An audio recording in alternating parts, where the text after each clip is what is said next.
लेना पड़ा अवतार भगवान को इस धरती पर? विप्रधेनु सुर संतहित, 4 लोगों के लिए, है ना। विप्रधेनु सुर संतहित, लीन मनुज अवतार।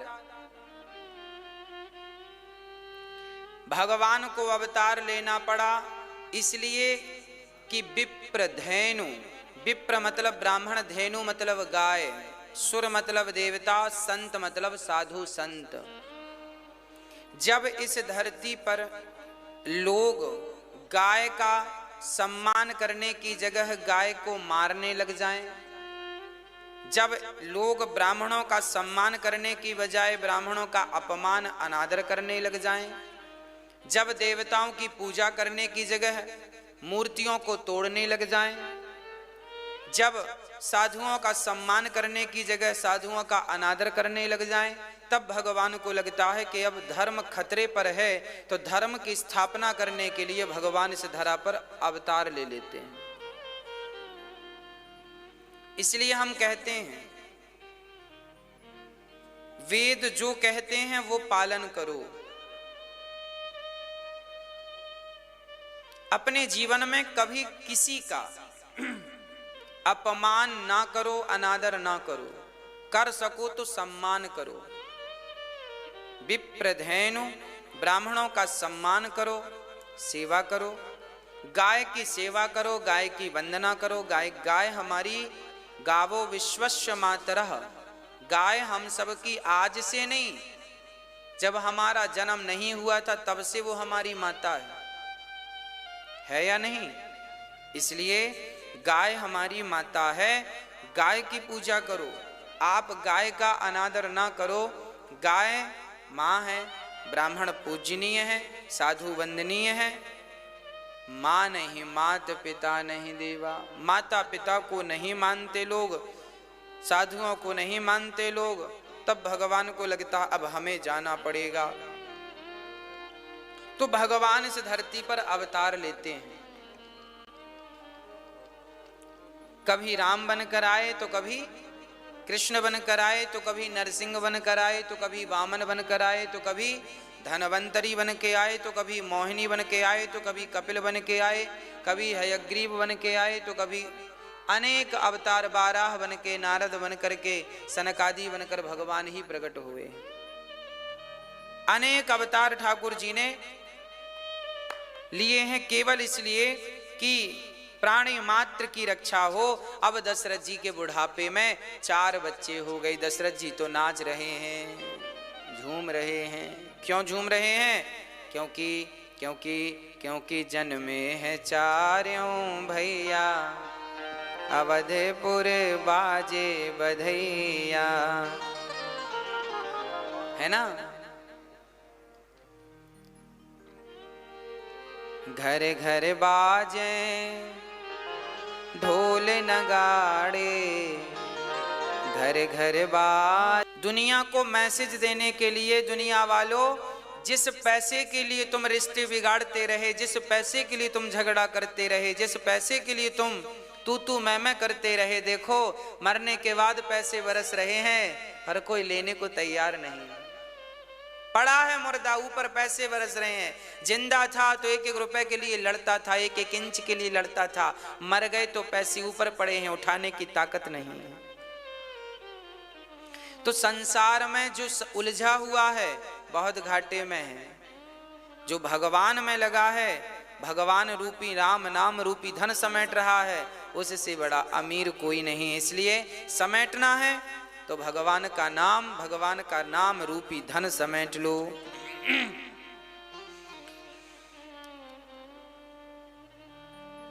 चारों तरफ केले के पत्ते लगाए गए और आम के पत्ते लगाए गए, बंधनवारा लगाया गया, शुभ लाभ लोगों ने लिखा, घर घर दीप जलाए और छत के ऊपर अपने ध्वजा लगाई और बड़ा अद्भुत श्रृंगार था पूरी अवध का। दशरथ जी के बारे में लिखा, सर्वस दान दीन सब काहू, सर्वस दान दीन सब काहू, जेहि पावा राखा नहीं ताहू। सर्वस्व राम के जन्म में दशरथ जी ने क्या दे दिया? सर्वस्व दान कर दिया। अच्छा, सर्वस्व क्या था? दशरथ जी के परम मित्र का नाम था जटायु। एक बार दशरथ जी स्वर्ग से लौट रहे थे, तभी उनके किसी दुश्मन ने रथ पर बाण मार दिया, तो रथ का पहिया टूट जाने से दशरथ जी गिरने लगे, रथ से गिर गए। तो जटायु ने देखा कि कोई गिर रहा है, तो जटायु ने अपने पंखों पर लिटाकर आराम से नीचे उतारा, दशरथ जी के प्राण बचे। तब दशरथ जी ने कहा, मित्र आपने हमारे प्राणों की रक्षा की है, आप आज जो मांगेंगे ये दशरथ आपको देगा, आप मांग कर देखिए। जटायु ने विचार किया, क्या मांग लें, अभी तो कोई अवसर है नहीं। जटायु ने कहा, जब अवसर मिलेगा, कभी जरूरत पड़ेगी तो हम आपसे मांग लेंगे, अभी हमें किसी चीज की आवश्यकता, अभी हमें कुछ नहीं चाहिए। आप देना ही चाहते हैं तो जब हम मांगे तब दे दीजिएगा, अभी उधार रख लीजिएगा। अब तो दशरथ जी बोले ठीक है। जब दशरथ जी के यहाँ 4 बच्चे हुए, राम, लक्ष्मण, भरत और शत्रुघ्न, तब जटायु जी आए, दशरथ जी हमें 2 क्या चाहिए? बोले हमारे कोई संतान नहीं है और आपके 4 बच्चा हुए हैं, तो आप अपना बड़ा बेटा हमें दान कर दो। अब दशरथ जी ने तो वचन दे दिया था, जो मांगोगे देंगे, अब कैसे मुकरें, क्योंकि प्राण जाए पर वचन न जाए, ये तो वचन के पक्के आदमी हैं, है ना। इसलिए दशरथ जी ने अपना बड़ा पुत्र अर्थात राम को जटायु के हाथ में दे दिया, ये रही आपकी अमानत, हमने कहा था देकर हम आपके ऋण से पूर्ण हो गए। जटायु जी राम को लेकर जाने लगे, तभी रास्ते में नारद जी मिल गए। नारायण नारायण, कहाँ जा रहे हो?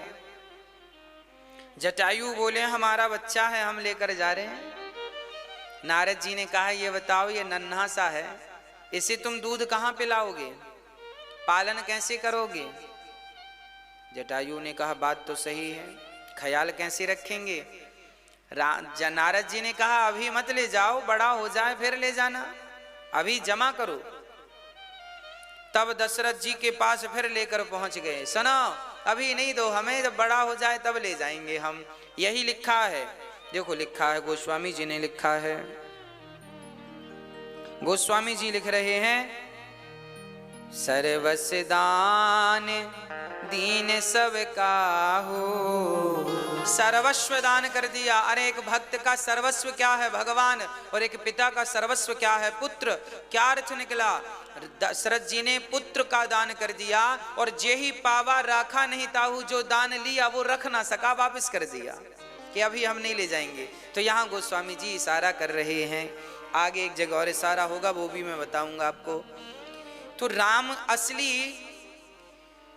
असली में तो राम के पिता जटायु हैं, क्योंकि राम का दान दशरथ जी ने बचपन में कर दिया था। इसलिए दशरथ जी जब प्राण त्यागे तो दशरथ जी का अंतिम संस्कार राम ने नहीं किया, दशरथ जी का अंतिम संस्कार भरत जी ने किया। जबकि हमारी हिंदू परंपराओं में गरुड़ पुराण के अनुसार पिता का अंतिम संस्कार बड़ा पुत्र ही करता है। तो बड़े तो फिर राम थे, तो राम को करना चाहिए था, पर राम ने तो किया नहीं। किया किसने? भरत जी ने। क्योंकि राम का दान कर दिया तो बड़े अब भरत ही बचे ना, तो भरत ने किया। राम ने पिता दशरथ जी का संस्कार नहीं किया, पर राम ने पिता जटायु का संस्कार जरूर किया है, लिखा है रामचरितमानस। अभी आगे बताऊंगा मैं।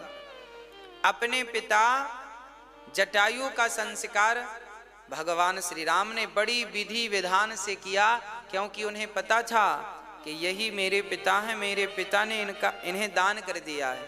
अब आगे चलते हैं। बड़े प्रेम से दशरथ जी ने आनंद लिया अपने पुत्रों के जन्म का।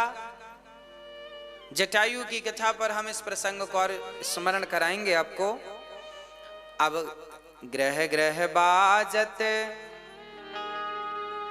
ग्रह ग्रह घर घर बधाई बजने लगी, है ना। चारों तरफ आनंद की लहर थी, चारों तरफ लोग झूम रहे थे, है ना। और जानते हो क्या कह रहे थे?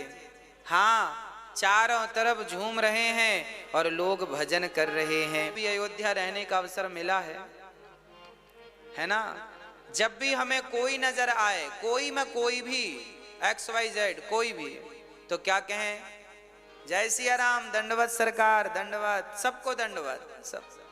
सब भगवान स्वरूप हैं। जय सिया राम दंडवत भैया, माधुरी वाणी बोले, करे कीर्तन संत मगन मन, गली गली में डोले, करे कीर्तन संत मगन में गली गली में डोले। सीता राम जी की धुन बड़ी प्यारी लागे, बड़ी प्यारी लागे, मोहे मीठो मीठो सरियो जी को पानी लागे। तो आप भी जय सिया राम बोला करो। जय सीताराम, जय सीताराम, जय सीताराम, है ना। जय श्रीमन नारायण, ऐसे जय सीताराम।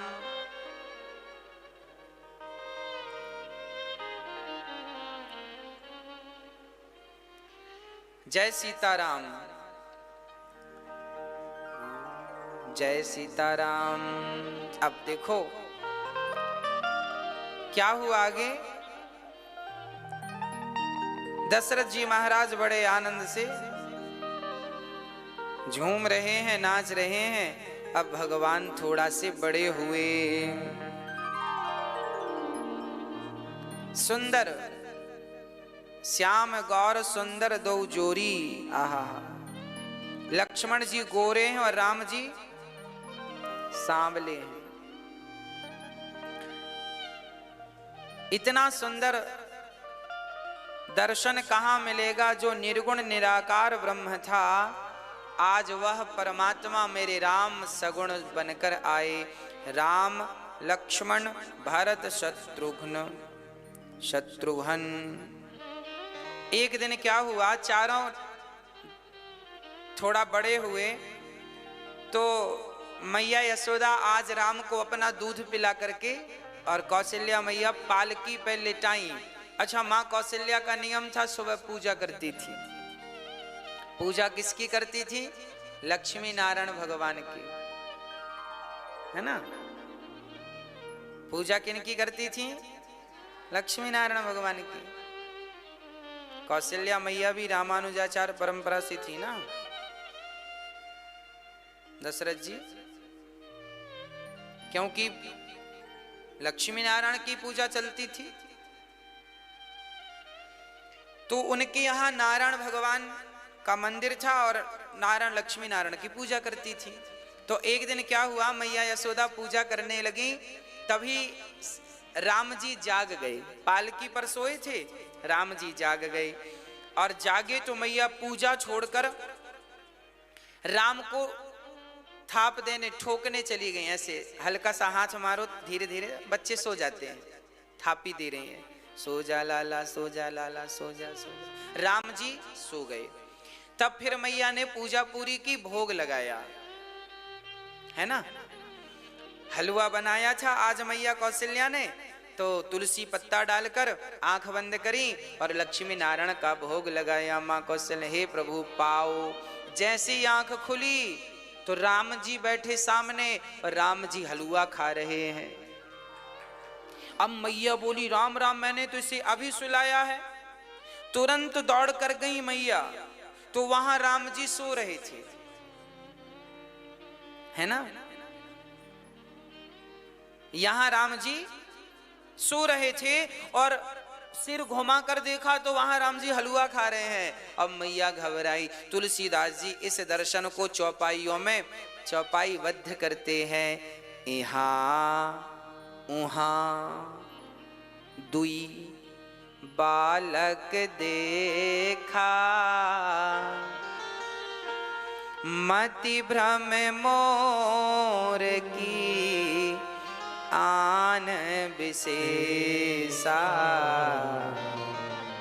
इहाँ उहाँ इहाँ उहाँ दुई दुई दो बालक देखा, मति भ्रम मोर की आन विशेषा,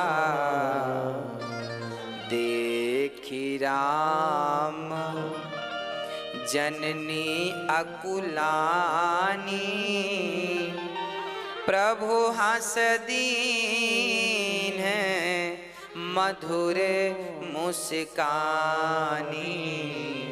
जब मैया ने देखा पालकी पर भी है और वहां भी है, राम के डबल रोल कैसे हो गए, दो राम कैसे।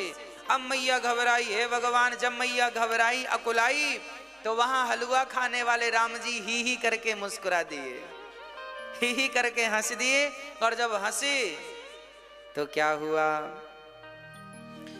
हा हा करके हंसे, पहले तो ही करके ऐसी मुस्कुराए, फिर हा हा हा ठहाका लगाया। और जैसे ही ठहाका लगा तो यहां तो राम जी सो रहे थे, अब मैया उन राम के पास गई जो हलवा खा रहे थे। और जब भगवान ने ठहाका लगाया तो क्या देखा,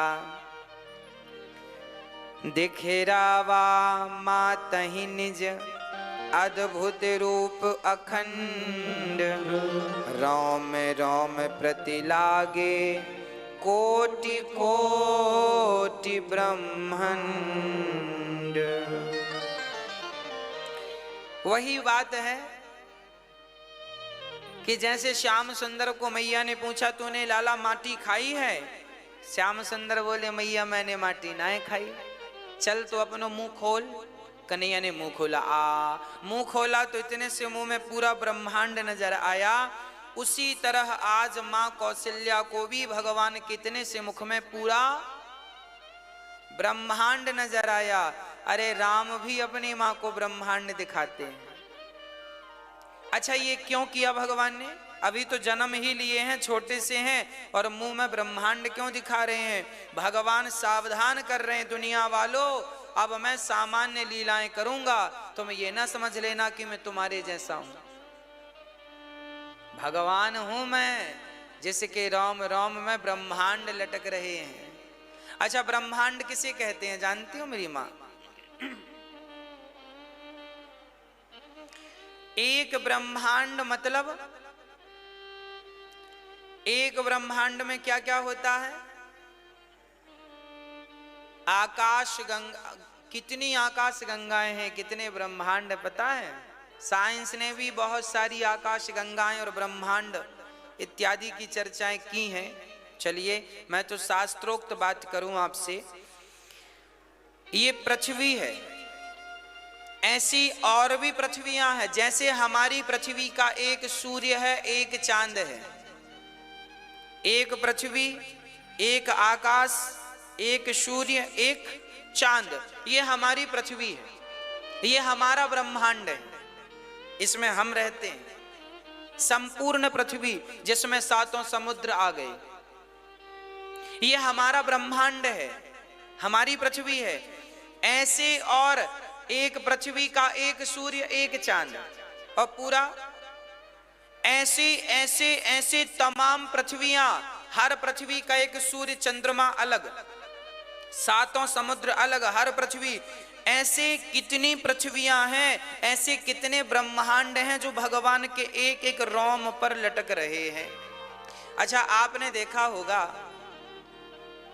आपके शरीर में ये जो रोम होते हैं ना, इनमें आप पानी का फुहारा डालो, फुहारा यूं, तो पानी की बहुत सारी बारीक से बारीक बूंद आपके रोम में दिख जाती, जम जाती कि नहीं दिख, है ना, रोम के ऊपर आ जाती है ना।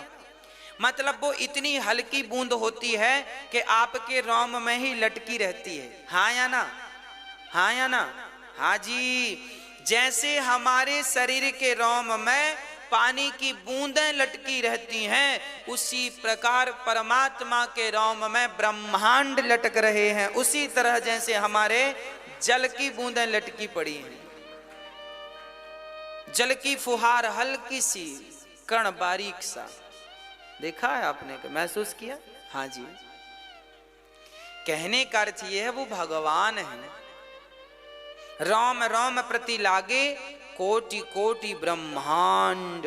आहा, ब्रह्मांड निकाया निर्मित माया, रोम रोम प्रतिवेद कहें।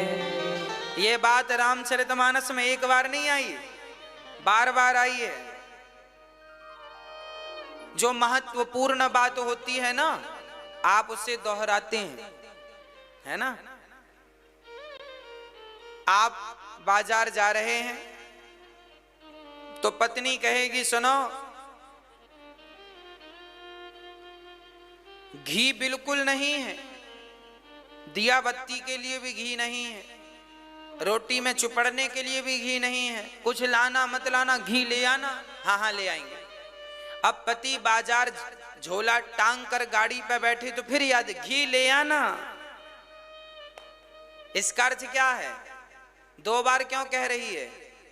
क्योंकि वो महत्वपूर्ण है, आवश्यक है, जरूरी है। इसलिए जो बात जरूरी होती है उसे हम दो बार दोहराते हैं, सामान्य भाषा में, सामान्य व्यवहार में।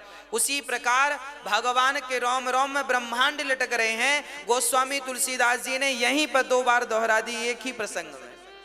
अभी तो जन्म हुआ, उसके पहले स्तुति में दोहराई, अब ये दोहरा दी, रोम रोम प्रति लागे कोटि कोटि ब्रह्मांड। क्योंकि ये आवश्यक सूचना है। ये समझ लो, राम को साधारण समझने की गलती ना कर लेना। ये वही राम है जो अखिल ब्रह्मांड नायक है, परात्पर परब्रह्म परमात्मा है। वह निर्गुण निराकार ही आज भक्तों के कारण सगुण साकार बनकर प्रकट हुए हैं। ये वही भगवान है। देखी माया सब विधि, सब प्रकार से ठाकुर जी की माया देख ली कौशल्या मैया ने। तब कौशल्या माँ ने आंख बंद करके भगवान के चरणों में प्रार्थना कर। कौशल्या माँ समझदार है, समझ गई कि ये भगवान है, मेरे घर राम बन के प्रकट भई। कौशल्या माँ ने कहा, बार बार कौशल्या विनय करें कर जोरी, अब जनि कबहूँ व्यापे प्रभु मोहि माया तोरी।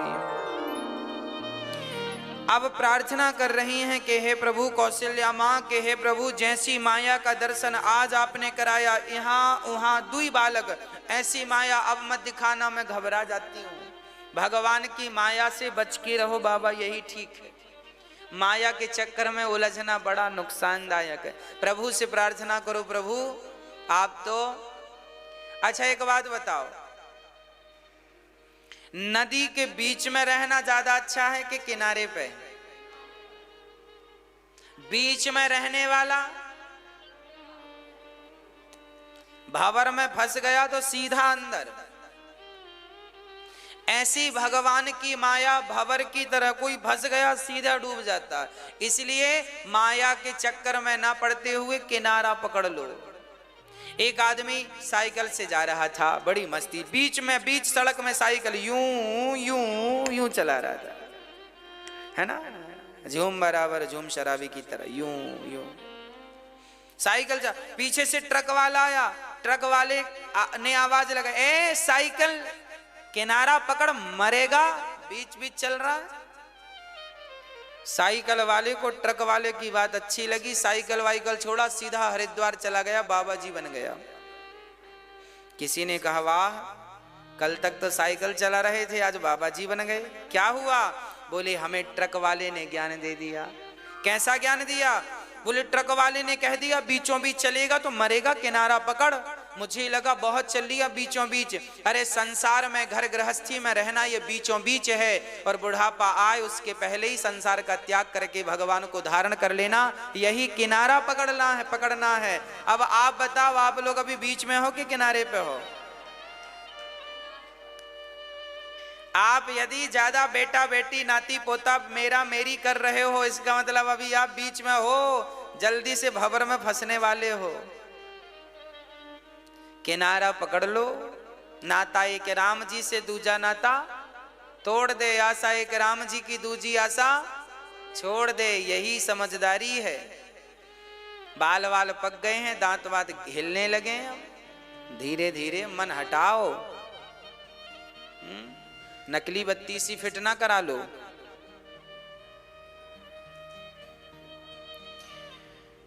अब तो बड़े भाव से भगवान बाल लीला कर रहे हैं। दशरथ जी चूड़ा करन कीन गुरु जाई। अब राम जी का मुंडन संस्कार हो रहा है। गुरु वशिष्ठ जी आए, वेद मंत्र पढ़े, स्वस्ति पाठ किए, दीप जलाए, चौक पुरवाए और बड़े प्यार से चारों भैयों का मुंडन करा रहे हैं। ठाकुर जी के बाल मुंडन होता ना, मुंडन चूड़ा कर्म संस्कार बोलते हैं, चूड़ा संस्कार हो रहा है। हमारे भारत का व्यक्ति संस्कारों से बंधा है। मैं आपसे पहले कह चुका हूं, अब फिर दोहराता हूं, संस्कार कभी मत छोड़िएगा। संस्कार आवश्यक नहीं है, अति आवश्यक है। संस्कारहीन व्यक्ति कैसा है? जैसे बिना नाक की स्त्री है। बिना नाक की स्त्री कैसी लगेगी? नक्कटी, सूपनखा। बिना नाक की महिला को क्या बोलते हैं? सूपनखा बोलते हैं। ऐसे ही जैसे नारी नाक के बिना अधूरी है, उसी प्रकार हम सब तो संस्कार जो हैं हमारे, ये हमारी नाक हैं, हमारे संस्कार हमारी। इसलिए अपने बच्चों को योग्य बनाओ। और संस्कार कैसे दो मैं अभी आगे बताऊंगा, समय समय पर हर बात बताएं। आगे राम जी थोड़ा सा घुटनों के बल चलने लगे और धीरे धीरे मैया अब उंगली पकड़ के खड़ा करके चला रही हैं। और जब चलने लगे तो राम जी ठुमक ठुमक के चल रहे हैं। ठुमक चलत रामचंद्र बाजत पैजनिया, ठुमक चलत रामचंद्र, है ना, ठुमक ठुमक के चल रहे हैं। कौशल्या जब बोलन जाई, ठुमक ठुमक प्रभु चलहि पराई। निगम नेति शिव अंत न पावा, ताहि धर जननी हठ धावा। है ना, राम जी ठुमक ठुमक के चल रहे हैं। कमर में करधन बंधी है, पांव में पायल बांधी मां कौशल्या ने। भरत जी के पायल, लक्ष्मण और शत्रुघ्न जी के पायल, चारों चल रहे हैं। और जब चारों चलते हैं ना, तो मानो संसार का सारा सुख आज मां कौशल्या और दशरथ जी के आंगन में सारी संपदा आज आ उतरी है। स्वर्ग से भी ऐसा सुख प्रतीत जान पड़ता है। आज तो बड़ा आनंद है। अवध में दर्शन करने के लिए लोग खड़े हैं। दर्शन करने कौन आए? आज अयोध्या की गलियों में, है ना, आज, हाँ, आज अयोध्या की गलियों में नाचे जोगी मतवाला। अलख निरंजन खड़ा पुकारे, देखूंगा, है यश कौशल्या तेरा लाला देखूंगा। आज बड़ी दूर से आया हूं। अब बड़ी दूर से आए और बधाई देने लगे। भोलेनाथ, आज शंकर जी आए हैं लाला को दर्शन करने। क्या कह रहे हैं भोलेनाथ? मैया तेरा लाला जुग जुग जिएगा, एक बार मुझको दर्शन कराए दे। कौशल्या मैया बोली बाबा दर्शन तो, अच्छा शंकर जी अकेले नहीं आए, कागभूषुंड जी भी आए हैं। कागभूषुंड जी क्या बन के आए हैं? कौआ। कौआ बन के आए हैं ना। अच्छा आपको कभी कौए ने काटा? नहीं, नहीं काटा, मतलब आप सच बोलते हैं। नहीं तो लोग गाना गाते हैं ना, काला कौआ काट खाएगा सच बोल। आपको नहीं काटा मतलब आप लोग सच बोलते हैं, झूठ बोलते तो कौआ काटता। कागभूषुंड जी कौआ बन के आए हैं।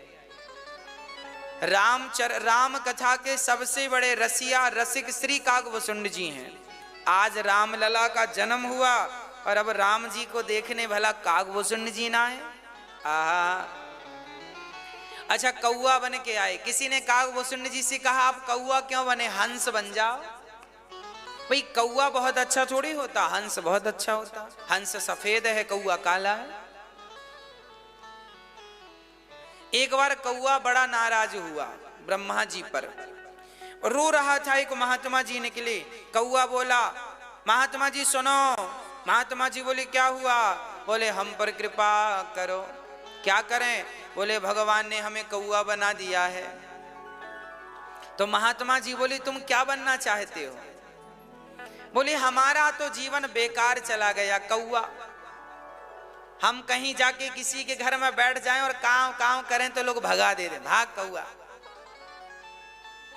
ना हमें कोई देखता है, ना हमारी आवाज कोई सुनता, किसी काम के नहीं। हमें लोग पालते भी नहीं है। आपने सुना कौआ पाला किसी ने? हंस पालते हैं। तो महात्मा जी बोले तेरी इच्छा क्या है? कौआ बोला हम यदि हंस बन जाते तो मजा आ जाता। संत जी बोले चल मेरे साथ। कौआ को लेके संत जी हंस के पास गए। हंस जी राम राम। राम राम। कैसे आना हुआ? संत जी बोले तुम अपनी जिंदगी में सुखी हो के नहीं? हंस बोला हम बहुत दुखी हैं। अरे क्यों दुखी हो? भगवान ने तो तुम्हें कितना गोरा बनाया है, कितना सुंदर बनाया, वाह। हंस बोला दूर के ढोल सुहावने, दूर से ऐसे ही लगता है, हाँ, पर हमारी जिंदगी बेकार है। इतना गोरा बनाया है, कीचड़ लग जाए तो काला काला दिखता, दाग दाग दिख जाता है ना। और कोई भी हमें उठा के ले जाता है, और उठाकर ले जाता है, पंख वंख काट देता है और अपने छोटे से तालाब में घुमाता रहता है। हमारा जीवन कोई जीवन है क्या? फिर तुम्हारी क्या इच्छा है? बोले भगवान कभी अवसर दें तो हम मिट्ठू बने। मिट्ठू सबसे बढ़िया, सब पालते हैं। सबसे बढ़िया कौन? मिट्ठू।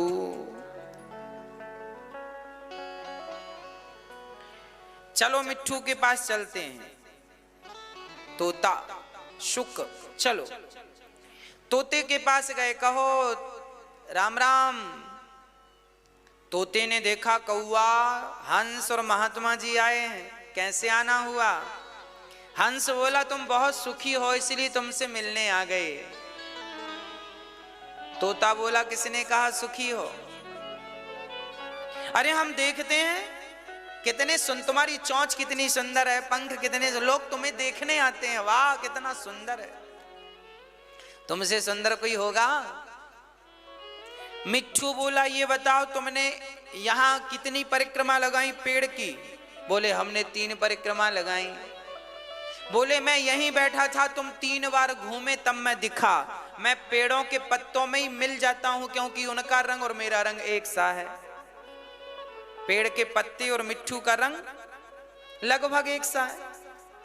मिट्ठू बोला सुनो हमारा जीवन बेकार है, लोग हमें पाल लेते हैं, आजादी छीन लेते हैं, बंद कर देते हैं इतने से पिंजरे में, हमारी कोई सुनता नहीं, बस उन्हीं की तरह हमें बोलना पड़ता है, उन्हीं का नाम लेना पड़ता है जिनका वो नाम लेवाना चाहते। हमारी जिंदगी बेकार है। तो भाई तुमको कोई बनाए तो क्या बनोगे? बोले हमें कोई बनाए तो हम मोर बनेंगे। कितना बढ़िया है मोर। अब कौआ सुन रहा है सबकी, आप भी सुनना। हाँ, नहीं सुनोगे तो घाटे में चले जाओगे। कौआ सुन रहा है और कह रहा है मिट्ठू की सबसे बढ़िया है मोर। आहा हा, जब पंख फैलाकर नाचता है ना, वाह सबसे बढ़िया, कितने फुर्सत से बनाया है विधाता ने मोर को। चलो मोर से मिलने चलते। सब मोर के पास गए। मोर मोर राम राम। राम राम, तुम बहुत बढ़िया हो। भगवान से कहें कि हमें भी मोर बना दो। मोर बोला राम राम, सबसे दुखी मैं हूं। क्यों दुखी हो तुम? बोले ये दुनिया के लोग आते हैं, चोरी चोरी चुपके चुपके मुझे पकड़ लेते हैं और मेरे शरीर से मेरे पंख नोच नोच कर बाजार में 20 रुपए का एक पंख बेच देते हैं, 50 रुपए का एक पंख बेच देते हैं, 100 रुपए का एक पंख बेच देते हैं। जिंदा शरीर से पंख नोच लिए जाते हैं। मैं रोता बिलखता चिल्लाता रह जाता हूं। मेरी जिंदगी कोई जिंदगी है? तो फिर मोर से पूछा, क्यों तुम्हें कोई बनाए तो तुम क्या बनना चाहोगे? मोर बोला, यदि ब्रह्मा जी मुझसे पूछें कि तुम्हें क्या बनना, तो मैं कहूंगा मुझे कौआ बना दो। कौआ बड़ा प्रसन्न हुआ। कौआ ने कहा, तुम कौआ क्यों बनना चाहते हो? मोर ने कहा, सुन, हमें भय है कि लोग हमें पकड़कर हमारे पंख ना नोच लें। मिट्ठू को भय है कि पकड़कर कोई पिंजरे में ना बंद कर ले। हंस को भय है कि पकड़कर कोई छोटे से पानी के पॉट में ना रख ले। पर कौआ, तुम्हें किस चीज का भय है? आज तक किसी ने कौआ को पकड़ा? चिकन बिरयानी फलानी बिरयानी होती है, पर कौआ बिरयानी होती है? हाँ, मतलब कौआ को कोई खाने के लिए भी नहीं मारता। सबसे सुखी कोई है तो कौआ है। बोले कौआ को किसी लिए नहीं मारा, ना कोई पिंजरे में बंद करता, ना तो कोई पानी में पकड़ के रखता, ना तो कोई खाने के लिए मारता। बस तुम बढ़िया हो, कहीं भी बैठो कहीं भी उठो। कौआ बोला राम राम राम, मुझे लगा ये लोग सुखी हैं, पर अंत में तो यही निकला कि मैं ही सुखी हूं। इसका तात्पर्य यह है कि हम लोगों को लगता है फलाना व्यक्ति ज्यादा सुखी है, उसे लगता है फलाना व्यक्ति ज्यादा सुखी है, जबकि अंत में निष्कर्ष यही निकलता है कि आप ही दुनिया में सबसे ज्यादा सुखी हैं। आपसे ज्यादा सुखी दुनिया में कौआ इसलिए सुखी है कि कौआ काला है। सफेद रंग पर दूसरा रंग चढ़ सकता है, नीले पर दूसरा चढ़ सकता है, हरे पर दूसरा चढ़ सकता है, पर काला कौआ है। कागभूषुंड जी बोले मैं काला हूं। अब काले में एक रंग श्याम रंग चढ़ गया, श्याम रंग मेरे राम का है। एक रंग चढ़ गया है, अब दूसरा रंग में चढ़ाना नहीं चाहता, इसलिए कौआ का कौआ रहना चाहता हूं। कागभूषुंड जी आ गए। इसका अर्थ यह भी लगाओ कि जीवन में विधाता ने तुम्हें जो दिया है वो सबसे बेहतर है, सबसे सुंदर है। जीवन में जब हमारी चाहत बढ़ती है, इच्छाएं, तो फिर हम दुखी हो जाते हैं, बहुत दुख आता है। इसलिए चाहत मिटा दो, इच्छाएं समाप्त कर दो, अपने आप सुख का अनुभव होगा, है ना भक्तों? श्री शंकर जी आए और बड़े भाव से ज्योतिषी बनकर गए और भगवान राम का दर्शन करने लगे। और यहाँ राम जी मक्खन रोटी खा रहे थे। दशरथ जी गोद में बिठाकर राम को भोजन करा रहे थे। तब राम जी ने विचार किया कि सब तो अंदर आ गए प्रसाद लेने, मेरा दर्शन करने, पर कौआ बाहर बैठा है, वो अंदर नहीं आ सकता। राम जी ने विचार किया कि वो अंदर नहीं आ सकता तो क्या हुआ, मैं तो बाहर जा सकता हूं। तो हाथ में रोटी लेकर राम जी बाहर चले गए और जैसे ही रोटी लेकर बाहर गए तो कौआ ने हाथ से ले गयो माखन रोटी और ले जाकर कौए ने कागभूषुंड जी ने मक्खन रोटी खाई, है ना? बड़े प्रेम से माखन रोटी प्रसाद ग्रहण किया कौआ ने, भगवान ने अपने हाथों से खिलाया। जब आप असमर्थ होते हैं और भगवान को पाने की ताकत, प्रेम से भगवान को पाने का भाव रखते हैं, तो परिणाम क्या होता है? देखो, हम उन्हें पाने की सामर्थ्यता नहीं रख सकते, पर जब वो कृपा करते हैं तो खुद कृपा करके किसी ना किसी प्रकार से वो हमारी पकड़ में जरूर आ जाते हैं। अब राम जी बड़े हुए तो संस्कार क्या था राम जी का? प्रातः काल उठ के रघुनाथा, मात पिता गुरु नावहि माथा। प्रातः काल उठ के रघुनाथ मात पिता गुरु नावहि माथा। प्रातः काल राम जी उठ जाते और सबसे पहले स्नान करके माँ को प्रणाम करते, पिता को प्रणाम करते, गुरु को प्रणाम करते। बच्चों को चाहिए, आपको चाहिए कि बच्चों को नम्र बनाएं, बचपन से ही उन्हें नम्र बनाएं, सबके चरणों में झुकना सिखाएं। झुकना नहीं सिखाओगे तो परिणाम बिगड़ जाएगा, परिणाम बड़ा बुरा होगा। इसके बाद क्या हुआ, राम जी थोड़ा बड़े हुए तो पढ़ने के लिए चले गए। जब पढ़ने के लिए गए तो वहां पर गुरुगृह गए पढ़न रघुराई, अल्प काल विद्या सब पाई, जाकी सहज श्वास श्रुतिचारी, सोहरी पढ़ यह कौतुक भारी। जिनकी श्वास में वेद निकलते हों, जिनकी हर श्वास वेद है, वो आज पढ़ने गए, इससे बड़ा कौतुक आश्चर्य और क्या होगा। भगवान को पढ़ने की जरूरत नहीं थी, पर पढ़ने इसलिए गए ताकि पढ़ाई के संस्कार बने रहें, एक मर्यादा बनी रहे कि हमें पढ़ना है। बच्चों को पढ़ाइए, उचित शिक्षा दीजिए। और राम जी जब पढ़कर आए तो क्या सीख कर आए, माते पिता, है ना। प्रातः काल उठ के रघुनाथा मात पिता गुरु प्रणाम करना सीख लिया। ये विद्या की देन है, विद्या ददाति विनयम, विद्या नम्र बना देती है, झुकना सिखा देती है। अब राम जी जब बड़े हो गए थोड़े तो विश्वामित्र जी आ गए। विश्वामित्र जी बोले चलो हमारे साथ। दशरथ जी बोले कहां ले जाना चाहते हैं।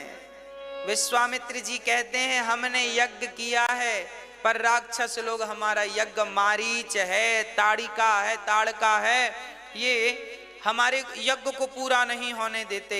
राम जी आ गए हैं, अब हम इनको लेकर जाएंगे, ये यज्ञ पूरा कराएंगे। दशरथ जी रोने लगे, गुरुजी मैं प्राण दे सकता हूं पर अपने राम लक्ष्मण को नहीं दे सकता।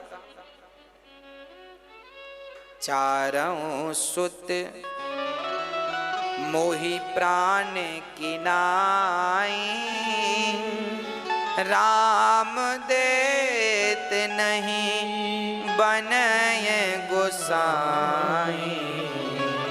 मुझे चारों सुत प्राणों की तरह है, पर राम को इसलिए नहीं दे सकता क्योंकि राम जटायु की धरोहर है, इसलिए। अब तो विश्वामित्र जी को गुस्सा आ गए, हे दशरथ किस लिए राम आए हैं, तुम इन्हें अपना पुत्र मान बैठे हो, ये भगवान है। तब वशिष्ठ जी समझ गए गुरुजी बड़े गुस्से वाले हैं। तब वशिष्ठ जी ने समझाया, विश्वामित्र जी ने क्या समझाया। विश्वामित्र जी ने कहा, वशिष्ठ जी ने अब कहा सुनो दशरथ जी, ये गुरु जी हैं, इनके यहां जब राम जी जाएंगे ना तो बहू आएगी, बहू विधि समझावा। बहू किस विधि से आएगी, कान में कह दिया वशिष्ठ जी ने, सुनो ये वो वाले गुरु जी हैं जो बहू दिलवाते हैं। बहू विधि समझावा, इनके यहां राम जी नहीं जाएंगे तो बहू नहीं आएगी। तो दशरथ जी ने कहा तो राम की बस आएगी कि लक्ष्मण की भी बहू आएगी। बोले जो जा रहे हैं उनकी तो आएगी आएगी, जो नहीं जा रहे हैं उनकी भी आएगी। दशरथ जी बोले उनकी कैसे आएगी, वो तो जा नहीं रहे हैं। वशिष्ठ जी बोले पहले ये तो जाएं, वो अपने आप चले जाएंगे। अब दशरथ जी बड़े प्रसन्न भये, सौंपे भूप ऋषि सुत, बहुविधि देहु आशीष, जननी भवन गए प्रभु, चले ना ये पद शेष। आज राम जी अपनी माँ कौशल्या से, सुमित्रा माँ, कैकेयी माँ से आशीर्वाद लेकर दशरथ जी को प्रणाम करके आज गुरु जी के संग चले, विश्वामित्र जी के संग। श्याम गौर सुंदर दो भाई, विश्वामित्र महानिधि पाई। आज विश्वामित्र जी ने क्या पाया? महानिधि। इससे बड़ी निधि अर्थात इससे बड़ा धन और क्या होगा?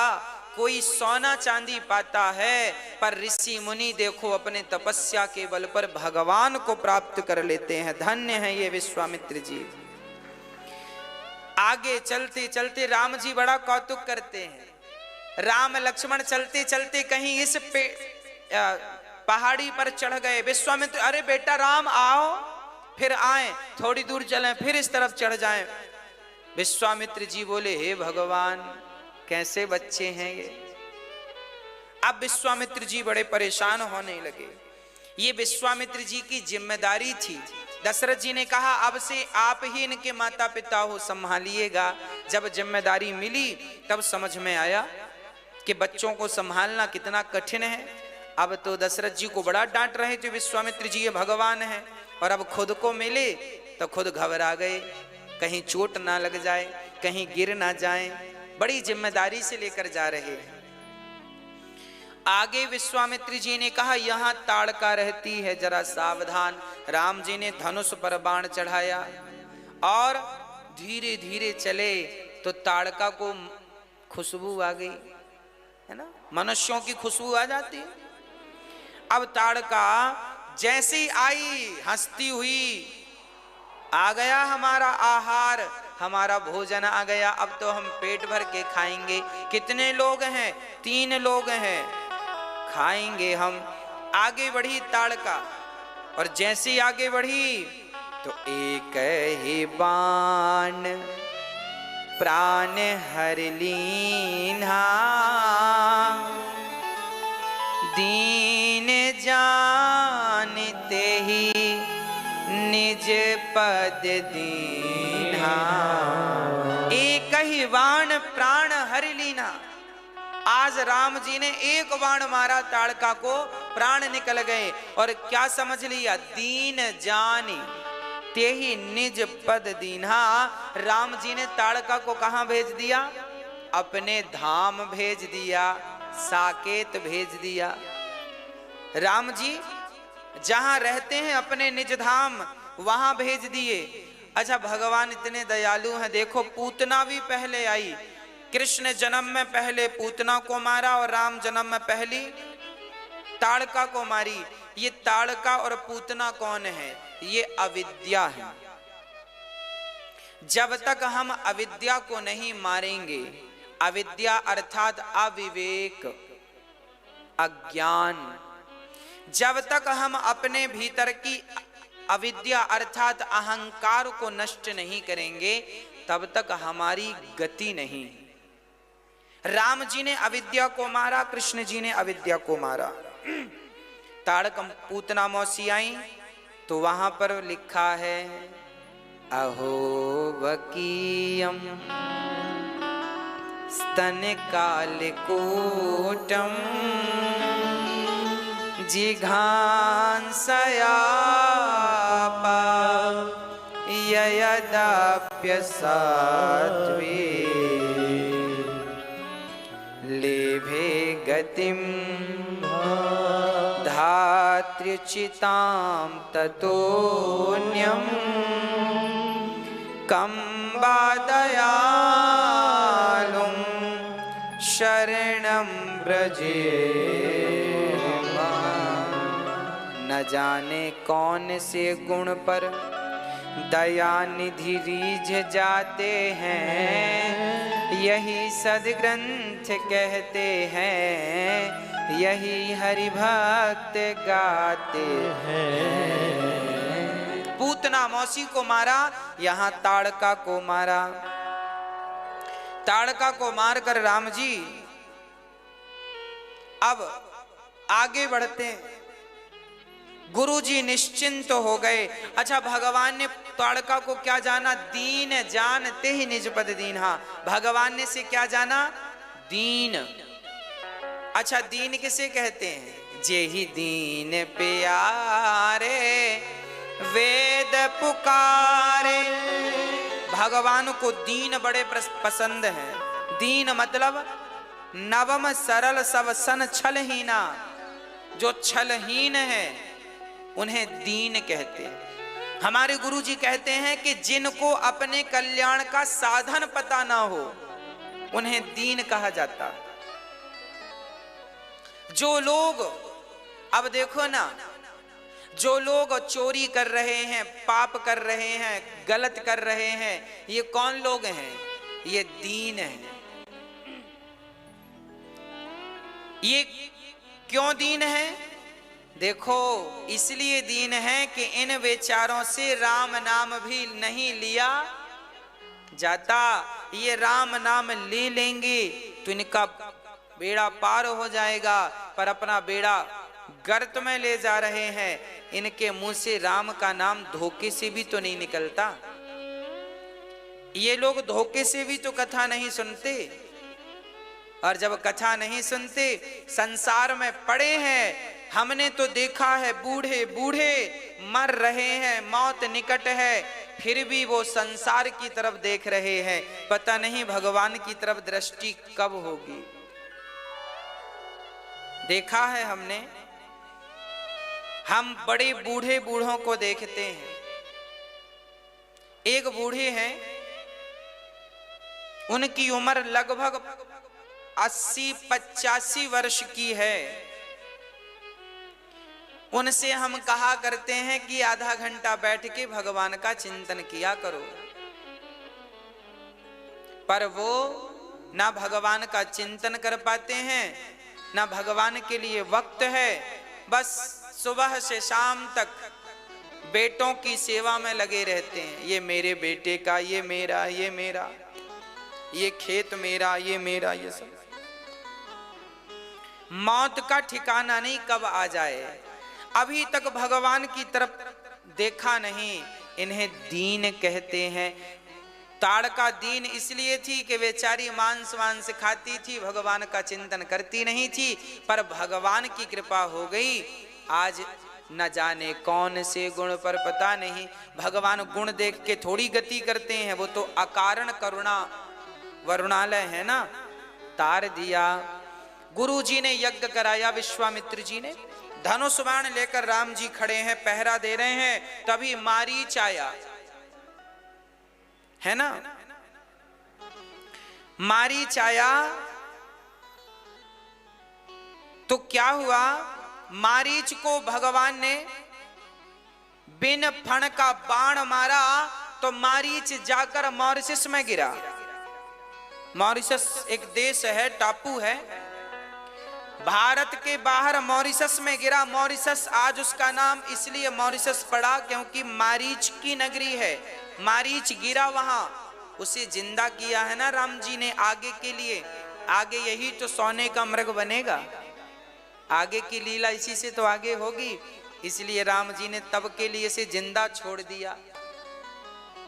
मॉरिशस में गिरा